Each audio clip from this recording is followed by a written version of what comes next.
اور اس کی وجہ بھی یہ تھی کیونکہ اس سال زیارت عاشوراء پر پابندی بھی لگی اور لوگوں کو زیارت عاشوراء کا اتنا علم نہیں تھا کہ زیارت عاشوراء میں کتنے بڑے مفاہیم اللہ نے چھپائے ہوئے ہیں۔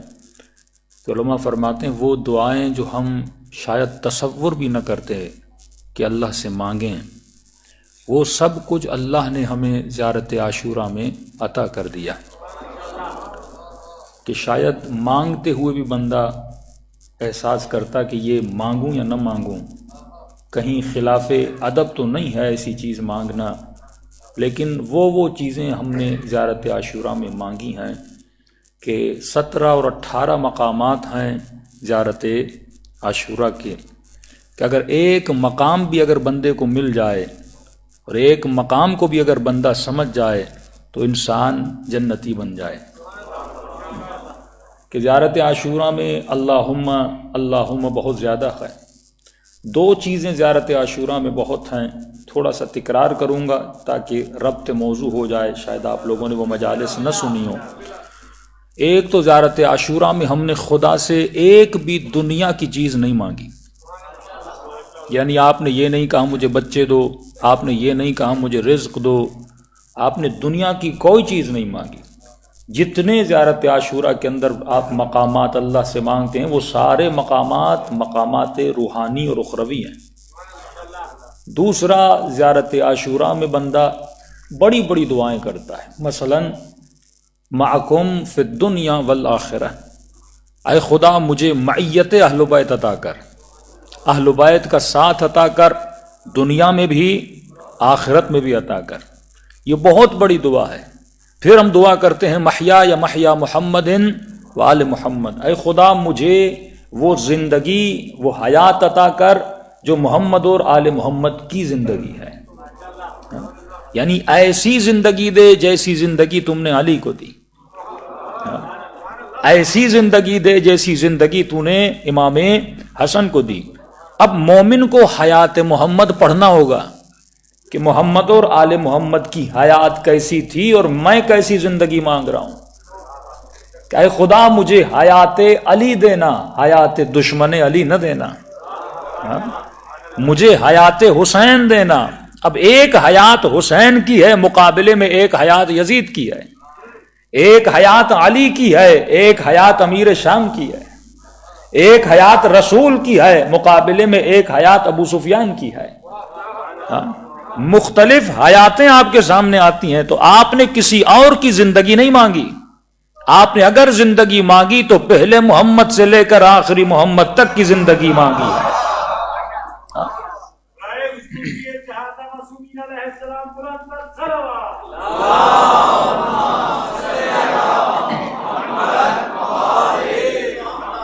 کہ ایک مجھے معیت محمد اور آل محمد چاہیے، ان دونوں کا ساتھ چاہیے۔ اب اس ساتھ کی برکت کیا ہے میں بتاؤں گا۔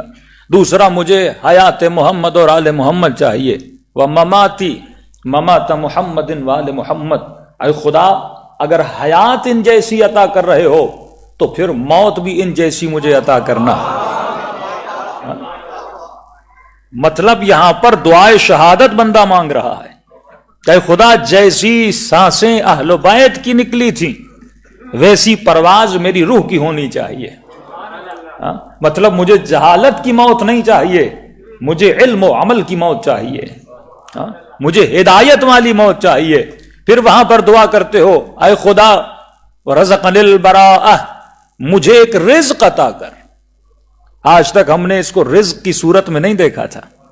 زیارت عاشوراء میں امام تجھے بتا رہے ہیں کہ براءت بھی رزق ہے، یہ ہر کسی کو عطا نہیں کیا جاتا۔ بموالاتکم، یہ جو موالات اور ولایت اہل بیت ہے یہ بھی رزق الہی ہے، اور یہ جو براءت ہے اہل بیت کے دشمنوں سے یہ بھی رزق الہی ہے۔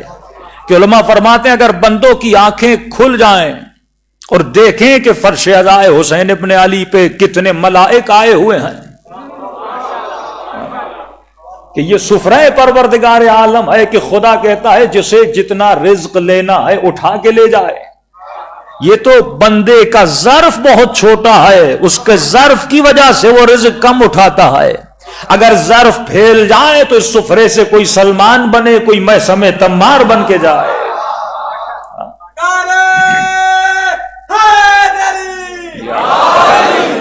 یہ سفرہ رزق محمد اور آل محمد ہے، کون کتنا یہاں سے اٹھا کر جاتا ہے۔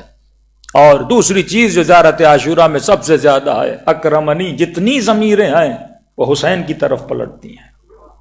سارکم، کس کی سار اور کس کا ایثار مجھے عطا کر؟ حسین کا ایثار عطا کر۔ مجھے اپنا کریم بندہ بنا، مقام محمود کی دعائیں کرتے ہو۔ یہ ساری چیزیں میں بتا چکا ہوں، ان کی ریپیٹیشن میں نہیں جاؤں گا۔ مقام محمود جو مقام شفاعت ہے، یعنی خدا اپنے حبیب کو کہے کہ حبیب نماز تہجد پڑھ تاکہ خدا تجھے مقام محمود عطا کرے، یعنی وہ جو خدا نے محمد کو عطا کیا اسی کی دعا ہم زیارت عاشورہ میں کر رہے ہیں۔ اس سے بڑی دعا ہو سکتی ہے؟ ایک ہے شفاعت کا ہونا، ایک ہے شفاعت کا کرنا۔ مقام محمود دونوں ہیں، یعنی خود بھی اپنی شفاعت کرواؤ گے اور کسی مومن کے لیے شفیع بھی بنو گے۔ وہی مقام شہادت جو بندہ شہید ہوتا ہے خود بھی جنت میں جاتا ہے اور اپنے ساتھ کسی اور کو جنت میں لے کر جاتا ہے۔ اتنی بڑی بڑی دعائیں زیارت عاشورہ میں ہیں، لیکن ایک مقام جس کو بہت سمجھنے کی ضرورت ہے، جس کا شدت کے ساتھ زیارت عاشورہ میں ذکر ہوا ہے، وہ کون سی چیزیں ہیں؟ زیادہ سے زیادہ زیارت عاشورہ میں ایک تو 100 سلام ہے، دوسرا 100 لعنتیں ہیں۔ زیادہ سے زیادہ لعنت کی گئی ہے اور زیادہ سے زیادہ سلام کیا گیا ہے۔ اللہم لعن اول ثم الثانیہ والثالثہ والرابعہ والیزید خامسہ ولعن عبید اللہ ابن زیاد وابن مرجانہ۔ اب یہ جو لعنتیں ہیں اس کی بھی میں نے تفصیل بیان کی ہے، لیکن تفصیل بیان کرنے کے بعد کسی جوان نے سوال کیا کہ مولانا ان لعنتوں سے مراد کیا ہے؟ میں نے کہا اگر فلسفہ لینا ہے تجھے لعنت کا فلسفہ، وہ بھی زیارت عاشورہ سے لینا ہے۔ مثلا اگر علماء نے کہا کہ کچھ ایسے اشخاص ہیں جن پر لعنت نہ بھیجا کرو، یہ تصور اس عالم کا ذاتی تصور نہیں تھا، یہ تصور ہمیں زیارت عاشورہ سے مل رہا ہے۔ کیا امام کو ڈر تھا؟ کیا امام کو خوف تھا؟ کیوں مولا جب 3 لعنتیں بھیجتے ہیں یا چند لعنتیں بھیجتے ہیں وہاں پر نام نہیں لیتے، اور کچھ لعنتوں میں مولا نام لے رہے ہیں؟ اس کا مطلب کچھ ایسے ہیں جن پر لعنت تو بھیجو پر نام نہ لیا کرو۔ یہ تصور تجھے کہاں سے مل رہا ہے؟ زیارت عاشورہ سے مل رہا ہے۔ تو یہ تصور کسی فقیہ کا تصور نہیں ہے، یہ تصور امام معصوم کا تصور ہے۔ جو لوگ یہ کہتے ہیں کہ فلاں مجتہد نے فتویٰ دے دیا اور اس مجتہد کو برا بلا کہتے ہیں، اب زیارت عاشورہ میں تم کس کو برا بلا کہو گے؟ کیا تم امام سے زیادہ تبرہ کرنے والے ہو؟ کیا تم چھٹے اور 5ویں امام سے زیادہ تبرہ کرنے والے ہو؟ یہ زیارت جو تجھے امام نے سکھائی، امام کچھ لوگوں پر لعنت تو بھیجتے ہیں پر نام نہیں لیتے، اور کچھ کے نام لیتے ہیں، اور میں نے کہا کہ ان کے نام لیتے ہیں ان کی ہسٹری کیا تھی وہ میں بتا چکا، اور جن کے کچھ افراد پہ لعنت ہے اور کچھ فیملیز پہ مولا لعنت بھیجتے ہیں۔ کہ معصوم سے پوچھا گیا مولا فیملی پہ لعنت کیوں بھیج رہے؟ وہاں فرماتے ہیں فیملی سے مراد آئیڈیالوجی ہے، کہ رسول خدا کی حدیث اگر بنو امیہ کے 40 لوگ ایک جگہ پہ جمع ہو جائیں تو فرمایا اتنا فسق و فجور پھیلائیں کہ جس کا اندازہ نہیں آئے۔ تو یہ لعنت آئیڈیالوجی پر ہے۔ کیوں؟ جب 5ویں امام کے پاس ایک بنو امیہ کی اولاد میں سے ایک شخص گیا اور ایسے رو رہا تھا جیسے 6 مہینے کا بچہ روتا ہے۔ امام نے کہا کیوں رو رہا ہے؟ کہ مولا میں اس لیے رو رہا ہوں کیونکہ آپ نے بنو امیہ پہ لعنت بھیجی ہے اور میں اسی نسل بنو امیہ سے ہوں۔ امام نے فرمایا کیا تم نے قرآن نہیں پڑھا کہ جب جناب نوح نے کہا کہ خدا یہ میرا بیٹا، اللہ نے کہا نوح یہ تیرا بیٹا نہیں ہے؟ کیونکہ تیری فکر پہ عمل کرنے والا نہیں ہے۔ کہ اگر تو محمد اور آل محمد کی فکر پہ چلنے والا ہے تو بھی بنو امیہ کی نسل میں سے نہیں ہے۔ کس طرح کہا کہ اللہم صلی علی محمد، جس طرح کہا گیا کہ تم اگر آئیڈیالوجی پر چلو، السلمان منا اہل البیت، سلمان ہم اہل بیت میں سے آئے۔ اب یہاں جنگ ہے، آئیڈیالوجی کی جنگ۔ 2 نظام کا تعارف زیارت عاشورہ میں ہو رہا ہے۔ ایک نظام وہ ہے جس سے مجھے اور آپ کو براءت کرنی ہے، اور ایک نظام وہ ہے جس کی میں معیت کی دعا کر رہا ہوں، جن پر میں سلام کر رہا ہوں۔ کہ میں بتا چکا کہ ایک شجرہ مبارکہ ہے، ایک شجرہ شجرہ ملعونہ ہے، مبارک شجرے کا بھی ذکر قرآن میں سورہ نور میں ہے، اور ملعون شجرے کا ذکر بھی سورہ اسراء میں قرآن مجید میں موجود ہے۔ شجرہ ملعونہ وہ ہے جو لوگوں کو گمراہی کی طرف لے جاتا ہے، اور شجرہ مبارکہ وہ ہے جو لوگوں کو ہدایت کی طرف لے آتا ہے۔ شجرہ مبارکہ کو پہچاننا ہے تو زیارت وارثہ پڑھ لو، اور شجرہ مبارکہ کو اگر جاننا ہے تو زیارت عاشورہ پڑھ لو۔ دونوں کا ذکر اور دونوں شجروں کا ذکر، علی آدم صفوۃ اللہ و نوح نبی اللہ و ابراہیم خلیل اللہ و موسیٰ کلیم اللہ، یہ کون سا شجرہ ہے؟ یہ شجرہ مبارک شجرہ ہے جو کائنات کو ہدایت دیتا ہوا آتا ہے، اور اس شجرے کا ذکر سورہ نور میں ہوتا ہے کہ ایک شیشی ہے جس کو کہا گیا کہ زجاجتن، ایک شیشی ہے جس کے اندر مصباح المصباح، دو مصباح ہیں، دو نور ہیں، علماء فرماتے ہیں دو نوروں سے مراد حسن اور حسین ہیں، اور یہ شجرہ زیتونیہ ہے، اس کا مطلب یہ شجرہ حسینیہ ہے، یہ پوری تفصیل میں بتا چکا۔ تو دو نظام ہے، ایک نظام ہے نظام الہی جس کو شجر مبارکہ لے کر چلے گا، ایک نظام ہے نظام شیطان، ائمۃ الجور و ائمۃ الکفر و ائمۃ الہدی۔ کچھ ایسے امام ہے تو تجھے گمراہی کی طرف لے کر جائیں گے، اور کچھ ایسے امام ہے تو تجھے ہدایت کی طرف لے کر جائیں گے۔ جو ہدایت والے امام ہیں وہ شجر مبارک ہے، جو گمراہی والے امام ہیں، جو ائمۃ الجور ہیں، جو جور اور فسق و فجور کی طرف تجھے لے کر جائیں گے، وہ شجر ملعونہ ہے۔ اب امام فرماتے اس شجر ملعونہ سے تجھے براءت کرنی ہے۔ براءت صرف لعنت کا مطلب یہ نہیں کہ 1400 سال پہلے مرے ہوئے مردہ جسم اور سڑے ہوئے زمینوں میں جلے ہوئے جسم پر لعنت بھیجو۔ ارے اگر اس یزید پہ تو لعنت بھیج رہا ہے جو یزید مر چکا ہے، جو قبر میں سڑ چکا ہے، جو جل چکا ہے، اس یزید کو تیری لعنت سے نقصان کیا ہوگا؟ اور اس یزید پر لعنت بھیجنے سے تجھے فائدہ کیا ہوگا؟ کہ معصوم کا 100 مرتبہ تسبیح اٹھا اور لعنت کر ابن ملجم پر، 100 مرتبہ ابن ملجم پہ لعنت بھیجو، تم کیا بگاڑ سکتے ہو ابن ملجم کا؟ اور 100 مرتبہ یزید پہ لعنت بھیجو، کیا بگاڑ سکتے ہو یزید کا؟ یہ لعنت اس پرانے یزید پر بھی ہے، لیکن زیادہ تصور جو براءت اہل بیت تجھے بتا رہے ہیں۔ دیکھیے ایک مرتبہ تم یزید پہ لعنت بھیج رہے ہو، یزید تو مر چکا ہے، دفن ہو چکا، ہلاک ہو چکا، ختم ہو چکا، عذاب الہی میں دن بدن اس کے عذاب میں اضافہ ہو رہا ہے، لیکن لعنت کس چیز پر ہے؟ یہ لعنت اس یزیدی سسٹم پر ہے کہ جو تعارف امام حسین جاتے جاتے کرواتے ہیں کہ مثلی لا یبایع مثل یزید، حسین جیسا، یہ نہیں کہا حسین، کیونکہ حسین ایک فرد ہے جو تاریخ میں رہا تھا، لیکن امام نے فرمایا حسین جیسا، حسین تو چلا جائے گا پر حسین کی فکر باقی رہ جائے گی، وہ کبھی بھی یزید جیسوں کی بیعت نہیں کرے گا۔ یعنی یہاں پہ دو نظاموں کا تعارف ہے، ایک نظام نظام حسینی ہے، ایک نظام نظام یزیدی ہے۔ کہ انسان اگر تو یزید پہ لعنت بھیج رہا ہے، وہ یزید تو مر چکا، مٹی میں مل چکا، ایک مرتبہ یزید پہ لعنت بھیج رہا ہے، ایک مرتبہ تجھے لعنت اس سسٹم پہ بھیجنی ہے جو یزید بنا رہا ہے۔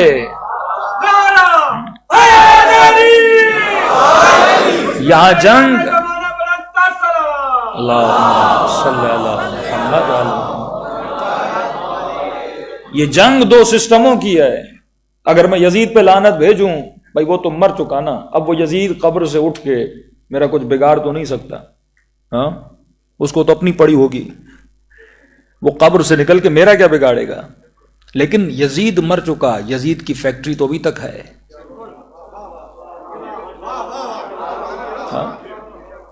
ہاں یہ تصور صحیح ہے کہ حسین حق ہے اور حق زندہ ہے، یزید باطل ہے اور باطل کو ایک نہ ایک دن جانا ہے، لیکن گیا تو نہیں ہے۔ جاء الحق وزهق الباطل، باطل تب جائے گا جب حق آئے گا، سمجھ رہے ہیں بات؟ حق کب آئے گا؟ جب امام زمانہ آئے گا، تب کمپلیٹلی باطل کی جڑیں مولا سکھا دیں گے اور ختم کر دیں گے، لیکن ابھی تک باطل گیا تو نہیں۔ بھائی یزید نے ظلم کیا امام حسین پر، کربلا میں بڑا ظلم ہوا، لیکن وہ سسٹم جو یزید بنا رہا ہے، داعش نے جتنا ظلم کیا، تصور کر سکتے ہو کہ موصل میں ایک باپ کو 3 دن بھوکا رکھا، 3 دن شدت بھوک تھی، آخر میں اسے گوشت کا کھانا دیا، اور کھانے کے بعد اس نے کہا مجھے بیٹے سے ملنا ہے، کہ جو تم نے کھایا تھا وہ تیرا ہی بیٹا تھا۔ یہ وہ سسٹم ہے جو لوگوں کو زندہ جلا رہا تھا۔ تو تصور کرو جو حسین کے چاہنے والے کو اس طرح مار رہا ہے، اگر یہ وحشی میدان کربلا میں ہوتے، یہ حسین کے ساتھ کیا کرتے؟ ہاں، سسٹم تو ابھی تک باقی ہے نا، جو سسٹم یزید بنا رہا ہے، جو سسٹم یزید کی فکر بنا رہا ہے، جو سسٹم فسق و فجور بنا رہا ہے. اب ہمارا تصور یزید کے لیے اتنا چھوٹا نہیں ہونا چاہیے جو تاریخ میں پھنس کے رہ جائے. اے انسان، وقت کے یزید کو پہچان، اور تو وقت کے حسین کو پہچان اور حسینی کردار کو پہچان. اگر مجھے اس سسٹم کا مقابلہ کرنا ہے تو مجھے بھی تو ایک ایسا سسٹم بنانا پڑے گا نا جس سسٹم میں حسینی بچے پیدا ہوں، جس سسٹم میں زینبی بچے پیدا ہوں، جس سسٹم میں اکبر جیسے جوان پیدا ہوں، جس سسٹم میں سیدہ زینب جیسی خواتین پلے اور بڑھیں اور پیغام حسین کو بڑھائیں. لیکن افسوس سے یہ کہنا پڑتا ہے کہ جس طرح قرآن کی آیت ہے کہ اب پروردگار عالم کہتا ہے کچھ لوگ ایسے ہیں جو قرآن تو پڑھتے ہیں پر یہی قرآن ان پر لعنت بھیج رہا ہوتا ہے. آج کچھ لوگ ایسے ہیں جو یزید پہ لعنت تو بھیج رہے ہیں، اظہار براءت تو کر رہے ہیں، لیکن اس نے لعنت کو سمجھا ہی نہیں ہے. یہ یزید پر لعنت بھی بھیجتا ہے اور یزید کے سسٹم پہ عمل بھی کرتا ہے.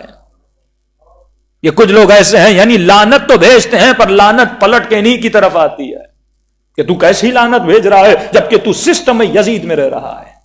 اب آخری زمانے کی ایک نشانی بتا دوں تاکہ آپ کو براءت کا سسٹم سمجھ آئے. براءت یعنی خود کو خالص بنا، براءت یعنی خود کو خالص بنا اور سسٹم ولایت میں آ جا اور سسٹم یزید سے نکل جا. لیکن جب تک تو سسٹم یزید کو سمجھے گا نہیں کہ یزید کا سسٹم کیا تھا، جب تک تو شمر کو نہیں سمجھے گا، جب تک تو ہرملا کو نہیں سمجھے گا، جب تک تو یزید کو نہیں سمجھے گا. ارے یزید اگر یزید بنا تو یزید کیوں بنا؟ شمر اگر شمر بنا تو شمر کیوں بنا؟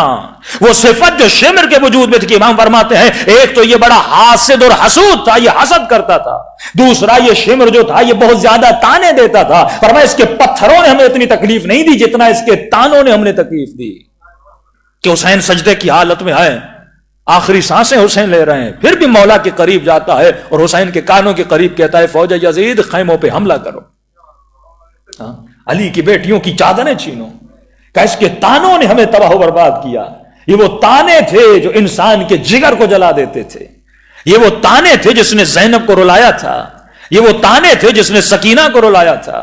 فرمایا مومن اب تو براءت شمر سے کر رہا ہے، لیکن اگر تیرے وجود میں وہی شمر والا حسد ہے اس برات کا کیا فائدہ؟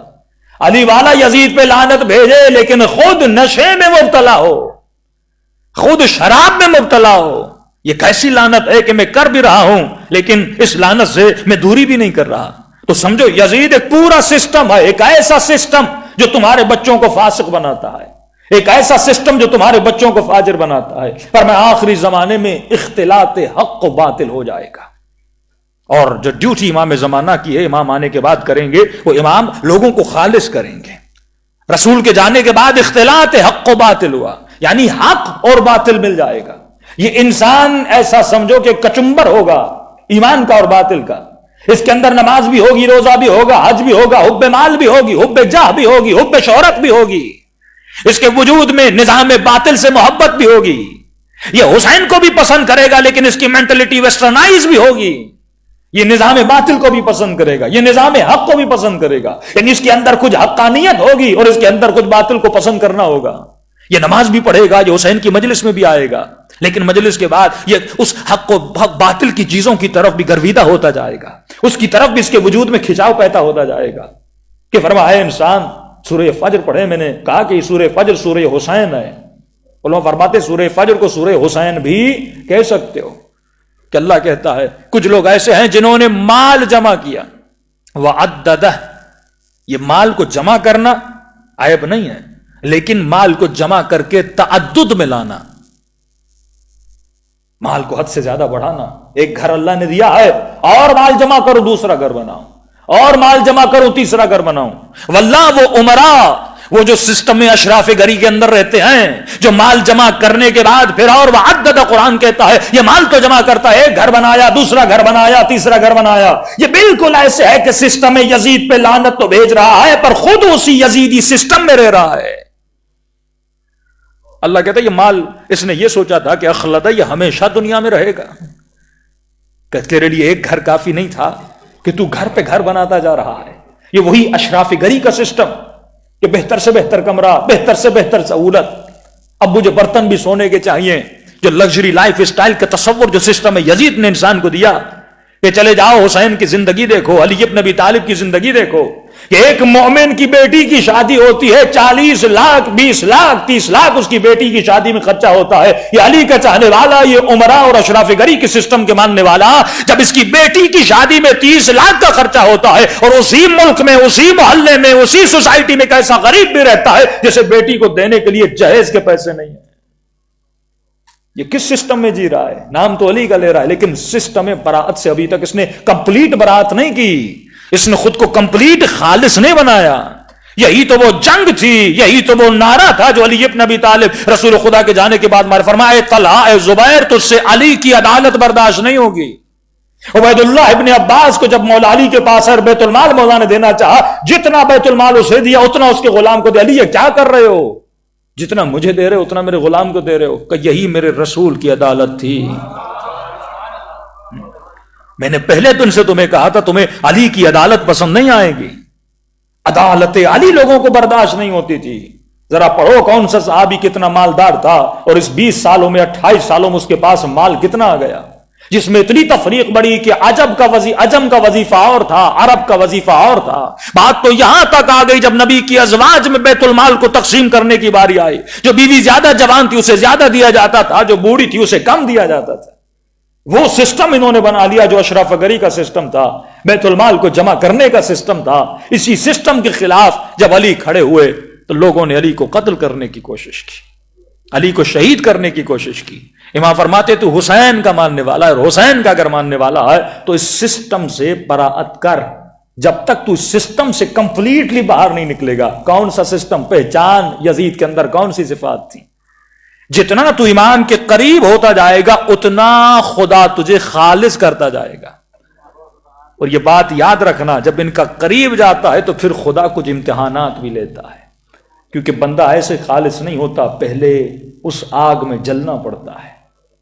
ہاں، پہلے اس گندگیوں کو، ناخالصیوں کو اپنے وجود سے اتارنا پڑتا ہے. جہنم کا تصور بھی یہی ہے کہ بندہ جہنم میں وَإِذَا الْوُحُوشُ حُشِرَتْ، جہنم میں وحشی لوگ ہوں گے. یہ وحشی پنا جو ان کے وجود میں ہے اسی وجہ سے وہ جہنم میں جاتے ہیں. اور سیدہ فرماتی اگر خود کو دنیا میں خالص نہیں کرو گے تو اللہ کی آگ تجھے خالص کرے گی، اور اس کا آگ کا خالص کرنا بڑا مشکل ہے. انسان اس سے پہلے کہ موت آئے خود کو دنیا میں خالص کر لے. کہ سیدہ کیسے خالص کروں؟ کا بہترین راستہ ہے اللہ کی دربار میں توبہ کر لے. آنسوؤں سے خود کو دھونا بڑا آسان ہے لیکن اللہ کی آگ سے خود کو دھونا بڑا مشکل ہے. صلوات پڑھے محمد و آل محمد.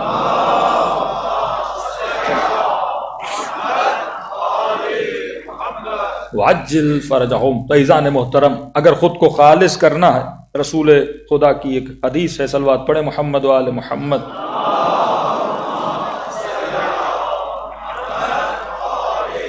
فرماتے ہیں ان اللہ تبارک و تعالی اعار اعداءہ اخلاق من اخلاق اولیائہ. یہ اکثر نوجوان کہتے ہیں مولانا جب ہم ویسٹ میں جاتے ہیں تو انگریزوں کا اخلاق بڑا اچھا ہے، یا کبھی کبھی دشمن علی سے بھی ملو گے تو بڑا شاید کوئی نہ کوئی خوش اخلاق ہو. تو ان کے پاس یہ اخلاق کہاں سے آیا؟ اسلام ہمارے پاس ہے اور اخلاق ان کے پاس ہے. تو فرماتے ہیں پروردگار عالم نے اعار اعداءہ اخلاق من اخلاق اولیاء، اللہ نے عاریے کے طور پر، ایسے سمجھیں ادھار کے طور پر، اولیاء اللہ کا اخلاق ان کے دشمنوں کو دیا. اللہ نے عاریے کے طور پر، ادھار کے طور پر ان کو اخلاق دیا. یہ جو ان کے وجود میں اخلاق ہے یہ عقلانی اخلاق نہیں ہے. کہ امام کی ایک حدیث ہے جنود جہل اور جنود عقل. ان کے اخلاق کی بنیاد عقل نہیں ہے. ان کا اخلاق تم آج دیکھ رہے ہو لیکن یہ اخلاق جانے میں بھی دیر نہیں کرتا، یہ اخلاق گرنے میں بھی دیر نہیں کرتا. انگریز کتنا با اخلاق ہے لیکن یہی انگریز جب عراق میں گیا تو اس نے عزتوں کو لوٹا، اس نے کتنا ظلم کیا. یہی با اخلاق انگریز جب، اس میں ساری فوجیں شامل ہیں، آسٹریلین فوج شامل ہے، برٹش فوج شامل ہے، فرانس کی فوجی شامل ہے، سارے شامل ہیں. اور یہی لوگ جب افغانستان میں جاتے ہیں تو لوگوں کے ساتھ پھر آپ دیکھو کیا حال کرتے ہیں. تو ان کا اخلاق عاریہ کے طور پر ہے، ٹیمپریری ہے. اور اللہ نے عاریہ کے طور پہ اخلاق کیوں دیا؟ لِيَعِيشَ أَوْلِيَاؤُهُ مَعَ أَعْدَائِهِ فِي دَوْلَاتِهِمْ، تاکہ اللہ نے ان کو ادھار کے طور پہ دشمن کو، کافر کو یہ اخلاق دیا. مثلا تھوڑی بہت انسانیت، تھوڑا بہت اخلاق، سچائی ان کے وجود میں رکھی. اس لیے رکھی تاکہ اللہ کے ولی ان کے ساتھ زندگی کر سکیں. اگر میں ان کو اخلاق نہ دیتا، وہ اتنے وحشی تھے ان حیوانوں کی طرح، تجھے پارا پارا کر دیتے. کربلا کے میدان میں جب اخلاق چھینا جاتا ہے، شمر کی حالت دیکھو کیا ہے. اخلاق نظر آتا ہے؟ نہیں آتا. اور بلا کے وجود میں اخلاق نظر آتا ہے؟ نہیں آتا. جب خدا پھر انسان کو ظاہر کرتا ہے پھر اس کا اخلاق ظاہر ہو جاتا ہے. یہی انگریز عراق میں دیکھو اخلاق نہیں ہے، افغانستان میں دیکھو اخلاق نہیں ہے.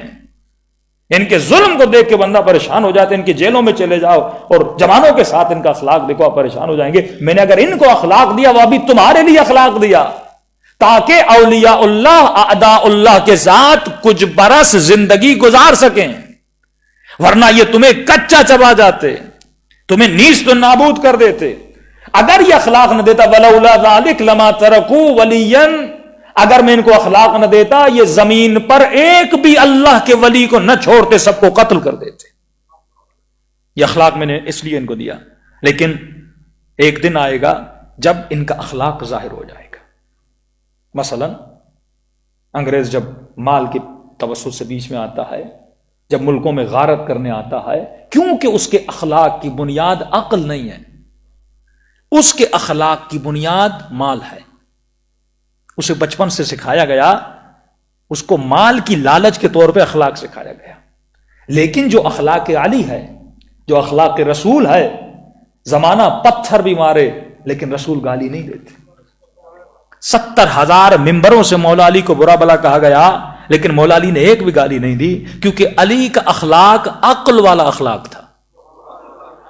لیکن دشمن علی کا اخلاق دیکھو، اعداء اللہ کا اخلاق دیکھو. 70,000 ممبروں سے مولا کو گالیاں دی جا رہی ہیں. یہ دشمن علی ہے نا، اس کا اخلاق دیکھو. بوئس طول اتم میں مکارم الاخلاق. اب یہاں پہ تجھے براءت کا تصور سمجھ آئے گا کہ کتنا مولا علی کو گالیاں دے رہے ہیں لیکن مولا علی ان کے کردار سے براءت کر رہے ہیں. کسی مومن نے کہا مولانا ہم دشمن علی کو، دشمن اہل بیت کو کیا گالی دے سکتے؟ میں نے کہا قطعاً نہیں دے سکتے، کیونکہ سائیکولوجیکلی گالی وہ دیتا ہے جسے اپنے اندر کی بھڑاس کو اتارنا ہے. گالی ہے اپنی بھڑاس کو ختم کرنا، اور جب بھڑاس ختم ہوتی ہے تو گالی بھی ختم ہو جاتی ہے. لیکن لعنت شروع دن سے ہے اور قیامت تک رہے گی. لعنت کی بھڑاس تو ختم ہی نہیں ہوتی، لعنت ہمیشہ رہتی ہے. لعنت یعنی اس کے سسٹم سے تجھے دوری اختیار کرنی ہے. اور آج آپ واللہ دیکھ سکتے ہیں کہ جو اخلاق اہل بیت اور اہل بیت کے چاہنے والوں کا اخلاق، اور افسوس ہوتا ہے اس سوشل میڈیا کے زمانے میں بھی اتنی جہالت ہو کہ آج سے 40 سال پہلے اگر شیعوں پہ الزام لگائے جاتے تو بندے کو سمجھ آتا، لیکن آج جب الزام لگائے جائیں سوشل میڈیا کے زمانے میں، یعنی علل اعلان بندہ قرآن کھول کے جھوٹ بولے. مثلا پہلے بولا جاتا کہ شیعوں کے 40 جز ہیں تو بات سمجھ میں آتی تھی، لوگوں کی رسائی نہیں تھی، شیعوں تک مان بھی لیتے تھے. لیکن آج اگر کوئی بولے شیعوں کے 40 جز ہوتے ہیں تو بھائی اگر ہیں تو بھائی ہمارے پاس بھی لاؤ، ہم بھی دیکھیں یہ 10 کون سے تھے. ایران کا کوئی قرآن لاؤ، لبنان کا کوئی قرآن لاؤ، پاکستان کی مسجدوں میں محفلوں میں کوئی لاؤ. تو آج کا پڑھا لکھا جوان سمجھ چکا ہے، لیکن کچھ لوگوں کی فکر اسی پرانی فکر پہ اٹکی ہوئی ہے. یہ قرآن کی آواز، ختم اللہ علی قلوبہم. کچھ لوگ ایسے ہیں جن کے دلوں پر، ایمانوں پر مہر لگا دی جاتی ہے. یہ مہر نہیں ہے، یہ لعنت گمراہی ہے. یہ مہر نہیں ہے، یہ اللہ کی لعنت ہے. یہ کبھی بھی پلٹیں گے نہیں. جس طرح آپ نے دیکھا ہوگا کافی لوگ بزرگ ہو جاتے ہیں نا، ان کو کہو بابا جی اسمارٹ فون ہے، اس کو آپ بٹن والا فون چھوڑ دو، اسمارٹ یوز کرو، تو کہتے ہیں بیٹا یہ میری سمجھ میں نہیں آتا، مجھے وہی بٹن والا فون. تو کچھ وہی بٹن والے مسلمان ہیں جن کے ذہنوں میں وہی پرانے بٹن پھنسے ہوئے ہیں. جتنا کہو ان کی سمجھ میں نہیں آتا. اور ان کا اخلاق بتاتا ہے. مثلا میں نے اس سال ایک جملہ کہا تھا کہ جب ہمارے جلوس نکلے اور اس سے پہلے ان کے جلوس نکلے اور 40 میں تو مومنین نے اتنی شرکت کی اور دنیا کو بتا دیا کہ حسینی ہوتا کیا ہے. ہاں ریلیاں نکالی اور کافر کافر شیعہ کافر کے نعرے لگائے گئے. تو ایک جوان بڑا غصے میں تھا، مولانا ہمیں کافر کہہ رہے ہیں. میں نے کہا بھائی غصہ کیوں کھاتے ہو، وہ تو قابل ترس ہیں، غصہ تو ان پہ کرنا ہی نہیں چاہیے. کہ کیوں مولانا ہمیں گالیاں دے رہے ہیں. میں نے کہا یہ بتاؤ اگر کسی گھر میں جاؤ اور اس گھر میں ایک طوطا ہو اور طوطا تجھے گالیاں دے، ہاں بھائی طوطا اگر گالیاں دینا شروع کر دے، ہاں طوطا بولے کافر کافر شیعہ کافر، تو کہ طوطے پہ غصہ کرو گے، اس کی گردن کو مروٹو گے؟ کہ نہیں مولانا طوطے پہ کیسا غصہ. میں نے کہا یہ سارے طوطے ہیں.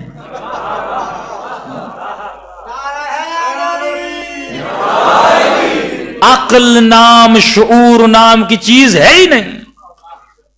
یا ہم تمہاری کتاب کا تمہیں حوالہ سناتے ہیں، تم ہمیں گالی سناتے ہو. تو یہ گالی مجھے تو نہیں دے رہے، تم لکھنے والے کو دے رہے ہو نا. پڑھو نا صحیح مسلم، پڑھو نا صحیح بخاری، پڑھو نا تفسیر کبیر، پڑھو نا آلوسی کو. ہم تو آپ کو آپ کا حوالہ سناتے اور اب گالیاں دیتے ہو. دلیل ہے تو دلیل دو، گالی کیوں دیتے ہو؟ کہ وہاں فرماتے ہیں جہاں دلیل ختم ہو جاتی ہے بندہ وہاں گالی دیتا ہے.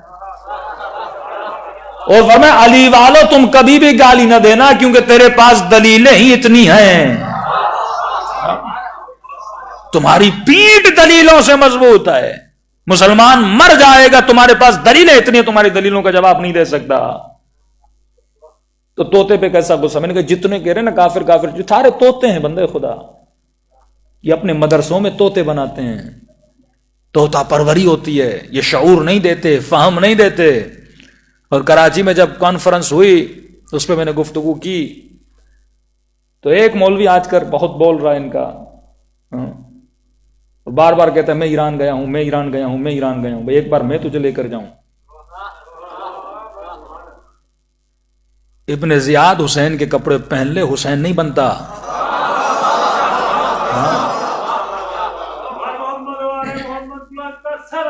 اللہ صلی اللہ محمد. تو اس نے وہاں پر آ کر صحیح بخاری کی غالباً ایک حدیث پڑھی. نام ہے منظور مہنگل. مہنگل کافی بلوچ میرے دوست بھی ہیں، اس کا ایک واقعہ آپ کو سناؤں گا. لیکن اس نے کہا کہ بخاری کی حدیث ہے کہ رسول خدا نے فرمایا کہ جس نے اپنے مسلم بھائی کو کافر کہا یہ کفر اسی کی طرف پلٹتا ہے. اب حدیث خود پڑھ رہا ہے، دیکھو اللہ سچ بھی منہ سے بلواتا ہے. یہ مسلمان اس نے بھائی تیرا عالم خود آ کے اسٹیج پہ حدیث پڑھا کہ رسول نے فرمایا جو اپنے مسلم بھائی کو کافر کہے وہ کفر اسی کی طرف پلٹتا ہے. تو اس نے کہا اب تمہارے پاس دو راستے ہیں جنہوں نے، اب اس نے بڑوں کے نام لینا شروع کیے، اشرف علی تھانوی فلاں فلاں فلاں فلاں فلاں فلاں فلاں نے شیعوں کو کافر کہا کہ اگر ان کی بات نہیں مانو گے تو پھر ان کو کافر ماننا پڑے گا. وہ محمد علی مرزا کا مشہور جملہ ہے نا کہ بابوں کی کتابوں کا خدا اور ہے. ہاں تو یہ اپنے ان بابوں کو بچانا چاہ رہے ہیں کہ جنہوں نے شیعوں کو کافر کہا اگر تم آج شیعہ کو کافر نہیں مانو گے تو اس حدیث کے مطابق وہ سارے کافر ہو جائیں گے. بھائی آسمان کی طرف اور چاند کی طرف دیکھ کر تو کتنا بھی تھوکے گا، تھوک اپنے ہی چہرے پر آ کر گرتی ہے. مسلم کون ہوتا ہے؟ تمہارے 3 اصول دین، ہمارے 5 اصول دین. مسلمان اسے کہتے ہیں جو توحید کو مانے، نبوت کو مانے، قیامت کو مانے. شیعہ تو تینوں کو مانتے ہیں، توحید کو بھی مانے، نبوت کو بھی مانے. ایک حدیث نبی خدا کی لا کر دیکھا، اگر اصحاب میں سے کوئی کسی صحابی کو نہیں بھی مانتا وہ کافر ہو جاتا ہے. ایک حدیث ہمیں لا کر دیکھا، اگر اصحاب میں سے کوئی کسی صحابی کو برا بلا کہتا ہے یا نہیں مانتا یا فور ایگزامپل اس صحابی کو گالی دیتا ہے وہ دائرہ اسلام سے نکل جاتا ہے. اگر یہی اصول تو نے بنایا تو پھر کئی اصحاب کو تمہیں دائرہ اسلام سے نکالنا پڑے گا. پھر بتانا پڑے گا کہ عمار کو جس نے مارا اس کا کیا ہوگا، حجر ابن عدی کو جس نے مارا اس کا کیا ہوگا، 70,000 ممبروں سے علی کو جس نے گالیاں دی اس کے ایمان کا کیا ہوگا. تو اپنی بات اپنے منہ پہ آ کے ان کے گرتی ہے. اور ابھی اس نے ایک نئی بات کی کہ شیعوں کو قرآن پڑھنا نہیں آتا، ان کے پاس حافظ قرآن نہیں ہوتے. حالانکہ مصر کے بعد سب سے بڑا جو قرآن کا مقابلہ ہوتا ہے اب ہر سال وہ ایران میں ہوتا ہے. تاریخ اسلام میں تم نے بھی 4 سالہ حافظ نہیں دیا ہوگا، شیعوں نے 4 سالہ حافظ دیا تھا. تمہاری لینگویج بھی عربی نہیں ہے. جو عراق کے شیعہ ہیں انہیں عربی پڑھنا نہیں آتی، جو لبنان کی شیعہ ہیں انہیں عربی پڑھنا نہیں. ارے یہ سوشل میڈیا کا زمانہ ہے، اور سما ٹی وی پر تو ہمارے بچے آئے اور انہوں نے قرآن پڑھا. اور نہیں، اگر تو کراچی میں بیٹھا ہوا ہے وہیں پر آ جا، تجھے لے کر جاتے ہیں. ہمارے کئی حافظ بچے وہاں پر بیٹھے ہوئے ہیں، اور خود کہتا اگر کوئی شیعہ حافظ دکھا دو. اور یہ ایسا مولوی ہے جس کے منہ سے ہمیشہ WC کے الفاظ نکلتے ہیں. تفسیر قرآن بھی جب پڑھا رہا ہوتا ہے، اور شیعہ مفسروں کو اس نے برا بلا کہا، جب خود تفسیر، اس کی پوری تفسیر سنی، یہ مشہور کیوں ہوا؟ گندے سے گندے لطیفے، گندی سی گندی باتیں، اور شیعہ مولویوں کو برا بلا کہنا. حالانکہ میں نے تو اس کا نام منظور مینڈک رکھا ہے. اپنی شکل مینڈک جیسی ہے. کیوں؟ کیونکہ مینڈک جب کنویں میں ہوتا ہے نا، وہ باہر کی دنیا کو نہیں دیکھ پاتا. وہ سمجھتا ہے جو میں نے سیکھا وہی، جو مجھے آتا ہے وہی ہے. لیکن جب وہ بندہ کنویں سے باہر نکلے، پھر تجھے گلی گلی میں شیعہ حافظ قرآن بھی نظر آئے گا. نہیں آتا تو کراچی میں ہم تمہیں لے کر جاتے ہیں، وہاں حافظین قرآن ہیں. اور اتنے اس نے عجیب لفظ استعمال کیا، عجیب لفظ اپنی توہین کے لیے. اگر کوئی شیعہ حافظ قرآن مل جائے تو کہہ رہا میرے منہ پہ آ کے پیشاب کرنا. عجیب آدمی خود کو گالی دے رہا ہے. اللہ اکبر، یا رسول اللہ، زندہ باد، زندہ باد،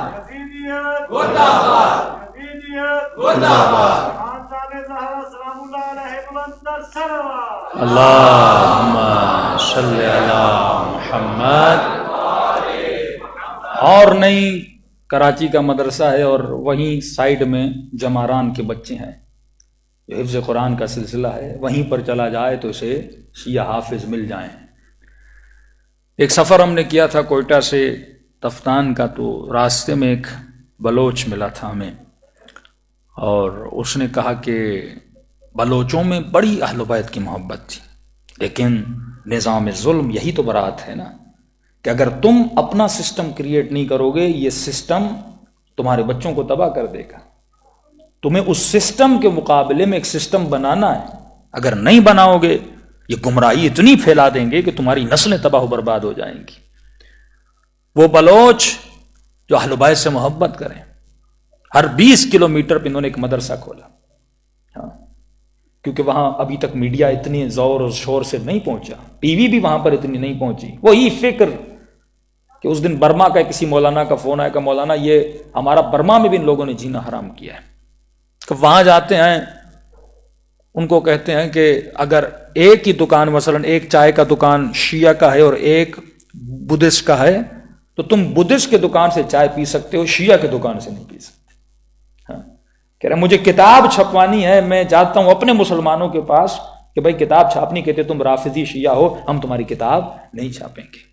انہوں نے اپنا سسٹم منظم کیا ہے، جگہ جگہ اپنے سسٹم کو پھیلا رہے ہیں، یزید کی فکر کو پھیلا رہے ہیں. یہی پورے بلوچستان میں انہوں نے اتنی مسجدیں بنوائیں، ہر 20 کلومیٹر پہ 25 کلومیٹر پہ اس ریگستان میں انہوں نے مسجدیں بنوائیں، اور وہاں پر شیعہ دشمنی. اور یہ خود کہہ رہا ہے کہ اس نے سمجھا کہ میں بھی اسی کی فکر کا ہوں. تو کہنے لگا یہ جو کہاں جا رہے ہو؟ ہم نے کہا ایران جانے کہ ایران میں کام کرتے ہو؟ ہم نے کہا بھائی کام کرتے ہیں.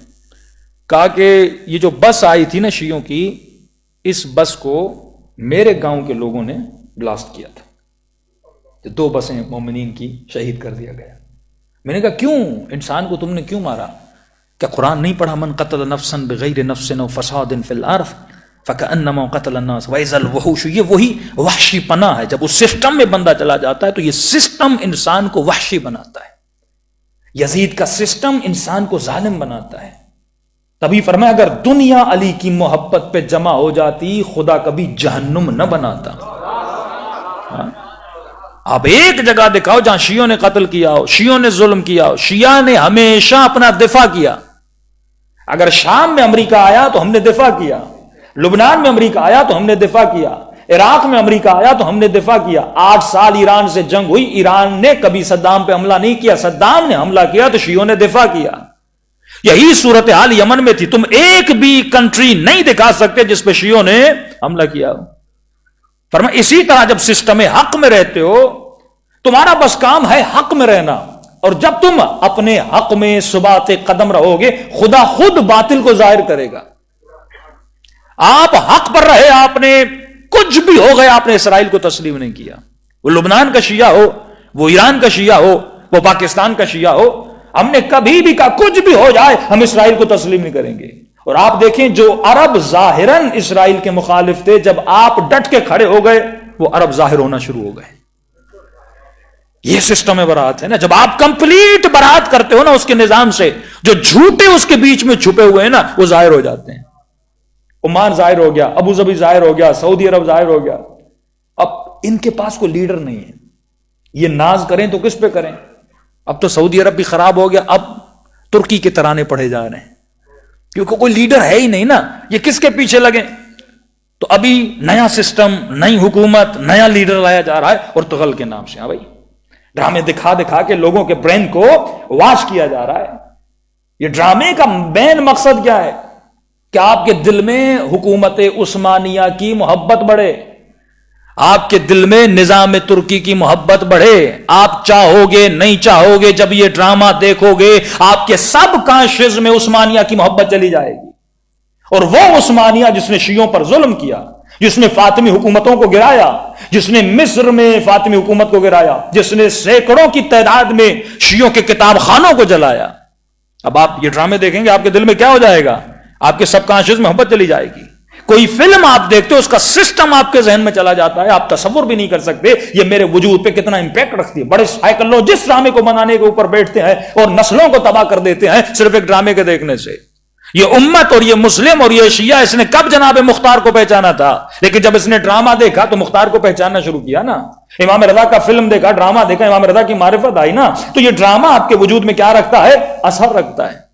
تو ان کا سوشل میڈیا, ان کی نظام میں باطل کا سسٹم اتنا مضبوط تھا, انہوں نے پورے کوئٹہ سے لے کر تفتان تک مسجدیں بنائی.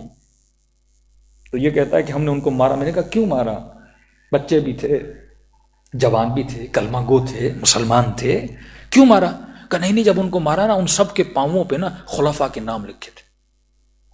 آپ پروپیگنڈے کا اثر دیکھیے. پڑھا لکھا بندہ, ٹیچر تھا, پڑھا لکھا ٹیچر, کہہ رہا تھا میں حافظ قرآن ہوں, کہہ رہا ان کے پاؤں پر خلفاء کے نام لکھے تھے. میں نے کہا جتنے لوگ مرے کیا تم نے ان کے پاؤں چیک کیے تھے؟ کہ نہیں چیک نہیں کیے تھے. کہ نہیں ہر شیعہ کے پاؤں پہ لکھا ہوتا ہے. آپ پروپیگنڈا تو دیکھیں. جب تفتان پہنچے میں نے کہا میں شیعہ ہوں, ذرا میرے پاؤں چیک کر لیں. ہاں بھائی, ہم پاؤں پہ ان کا نام کیوں لکھیں بھائی؟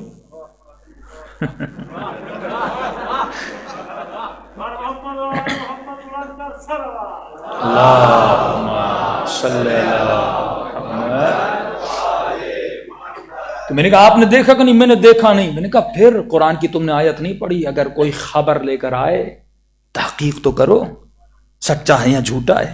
اسی طرح تم خبر کو مان لیتے ہو. کہ نہیں ایران سے بڑا لٹریچر آتا ہے. میں نے کہا کیا ہوتا ہے؟ ایسی اس نے خرافات کی, پتہ نہیں اصحاب کے نام لکھے ہوتے ہیں اور کتا چھاپا ہوتا ہے اور کوئی پیشاب کر رہا ہوتا ہے, ایسی چیز, یعنی خود بناتے ہیں, خود کریٹ کرتے ہیں. میں نے کہا میں 20 ایئر سے ایران میں رہ رہا ہوں, تم ایران آ جاؤ نا. کتابیں کہاں سے چھپتی ہیں؟ ایران سے. میں نے کہا ایران آ جاؤ, پوری مارکیٹیں گھومو, میں تجھے کردستان لے جاتا ہوں, بلوچستان لے جاتا ہوں, دیکھو شیعہ سنی کس طرح آپس میں رہ رہے ہیں. میں نے کہا جس مشہد میں ہم پڑھتے ہیں جتنا وظیفہ شیعہ مولوی کو ملتا ہے وہیں پر سنی مولوی وظیفہ لینے آتا ہے. جو ہیلتھ انشورنس شیعہ طلبہ کی ہوتی ہے وہی ہیلتھ انشورنس اہل سنت کے طلبہ کی, ایک ہی لائن میں ہم کھڑے ہوتے ہیں. میں نے کہا وہاں تو شیعہ سنی کا کوئی مسئلہ ہے ہی نہیں. کہا نہیں یہ ممکن نہیں ہے, شیعوں کے 40 جز ہیں. پھر ہم نے اس کو دعوت دی. میں نے کہا ایران آ جاؤ. کہ اگر میرے گاؤں والوں کو پتا بھی چلا نا میں ایران گیا ہوں, مجھے ہی جلا دیں. ہاں, اس قدر نفرت اس سسٹم میں ڈال دی. اور یہ ان مدرسوں میں جاتے ہیں, 20-20 ہزار بچوں کے دماغوں کو اس دور میں, یعنی یہ دور وہ زمانہ تھا کہ ان کی شام غریبہ میں کیا ہوتا ہے, یہ اپنے نیازوں میں کیا ملاتے ہیں, یہ لوگ ان چیزوں پہ بلیو کرتے تھے, لوگ ان کو مانتے تھے. کہ ایک فوج کا آن ڈیوٹی جنرل ہمیں بتاتا ہے کہ ساتھ میں ایک اور جنرل آیا، اس کے گھر میں ہم کھانا بھیج رہے تھے، اس کی بیوی پھینک دیتی تھی، MBBS پاس، اس کو میری بیوی نے بلایا، میں نے کہا سنا آپ کھانا پھینک دیتے ہو؟ کہاں کیوں پھینکتے ہو؟ کہ شیعہ آپ شیعہ اپنے کھانوں میں ذوالجناح کا فضلہ ملاتے ہیں۔ اس نے کہا جب تمہارے پڑھے لکھے MBBS کا یہ حال ہے تو تمہارے جاہلوں کا حال کیا ہوگا؟ آپ جہالت دیکھیے، جہالت کتنی ہے۔ تب اہل بیت فرماتے ہیں اگر ان کو اس سسٹم سے نکالنا ہے تو ان کو اپنی محفلوں میں بلاؤ، اپنی مجلسوں میں بلاؤ۔ آج سب سے زیادہ جو وہ پریشان ہے وہ اپنی کتابوں سے، آپ کی کتابوں سے پریشان نہیں ہے، وہ مسلم کو صحیح لگا کر پریشان ہو گئے ہیں، وہ بخاری کے سامنے صحیح لگا کر پریشان ہو گئے۔ اب صحیح بھی ہے، اب کریں تو کیا کریں؟ زیادہ نہیں، ایک حدیث جو حدیث حوض ہے، فرقے ناجیہ کی حدیث ہے کہ میری حضرت موسیٰ کے 72 فرقے تھے، میری امت کے 73 فرقے ہوں گے، 72 کے 72 جہنمی ہوں گے۔ یہ تو صحیح و سند حدیث ہے، ہر اہل سنت کا مفتی عالم مانتا ہے۔ بھائی آپ ہمیں چھوڑ دو، شیعوں کو چھوڑ دو، ہمارے لیے تو تم نے سوچ لیا ہے، تمہارے آپس میں جتنے فرقے ہیں، وہ بریلوی، وہ حنفی، وہ شافعی، وہ احمد، جتنے تمہارے فرقے ہیں، اور رسول کیا فرما رہے؟ ایک فرقہ جنتی ہوگا۔ اس حدیث کو پڑھنے کے بعد اگر کسی مسلمان کو رات کو نیند آ جاتی ہے، وہ مسلمان گمراہی میں ہے۔ اتنی خطرناک حدیث پڑھنے کے بعد تجھے سکون سے نیند بھی آ جاتی ہے، حالانکہ تجھے پتا بھی نہیں فرقہ ناجیہ ہے کون سا فرقہ، نجات یافت فرقہ کون سا ہے جس کو اللہ ایک فرقہ جنت میں جائے گا، سارے کے سارے نہیں جائیں گے۔ تبھی فرمایا علی انت قسیم النار والجنہ، علی تو جہنم اور جنت کو تقسیم کرنے والا ہے۔ کیا مطلب تقسیم کرنے والا ہے؟ فرمن یمت یرنی، جو مرے گا علی کی زیارت کرے گا اور دیکھنے کے بعد کہے گا یا لیتنی کنت ترابا۔ یہ فاسق اور فاجر اور علی کے در سے دور جس نے علی کا ساتھ چھوڑا تھا کہے گا اے کاش میں تراب ہوتا جب ابو تراب کو دیکھے گا۔ حسرت، جنگ علی کے وجود پر آئے، پوری جنگ وجود علی پر آئے۔ سیدہ کے گھر پہ حملہ ہو رہا ہے علی کی وجہ سے، حسن کے جنازے پہ تیر چل رہے ہیں علی کی وجہ سے، کربلا میں مولا حسین کو شہید کیا جا رہا ہے علی کی بغضاً لابیک، تیری نفرت، تیرے بغض کی وجہ سے، تمہارے باپ کے بغض کی وجہ سے حسین ہم تجھے مارنے آیا ہے۔ تو معیار محبت اور بغض کا رسول علی کو بنا کر گئے۔ علی مع الحق والحق مع علی، اے لوگوں علی حق کے ساتھ ہے، حق علی کے ساتھ ہے۔ یہ مت دیکھنا کہ حق کہاں جا رہا ہے، یہ دیکھنا کہ علی کہاں جا رہا ہے۔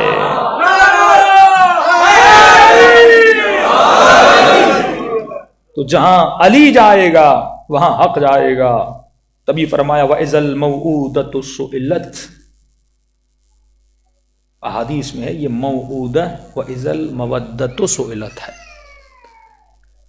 کہ تجھ سے پوچھا جائے گا، اس مودت کا سوال کیا جائے گا۔ کون سی مودت؟ میری اہل بیت کی مودت۔ قُلْ لَا أَسْأَلُكُمْ عَلَيْهِ أَجْرًا إِلَّا الْمَوَدَّةَ فِي الْقُرْبَى، قربہ صیغہ مؤنث ہے۔ بِأَيِّ ذَنبٍ قُتِلَتْ، بعض علماء اس کی تعویل کرتے ہیں قتلت صیغہ تانیث ہے۔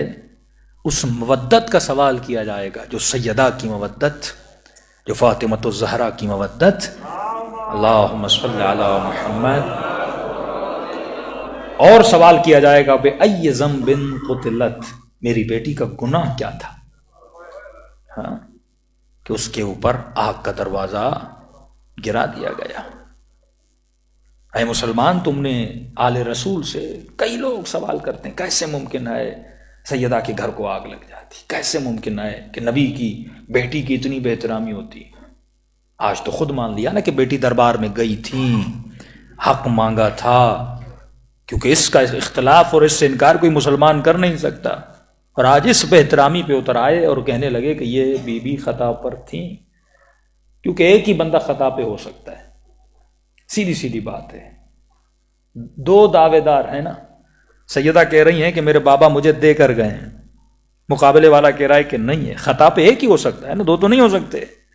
یہاں پر بھی کہو گے یہ خطا اجتہادی تھی، یہ بھی جرت نہیں تھی کہ کہیں خطا اجتہادی تھی۔ ہمارا موقف ہے کہ سیدہ حق پر تھی، تمہارا موقف ہے مد مقابل والے حق پر تھے۔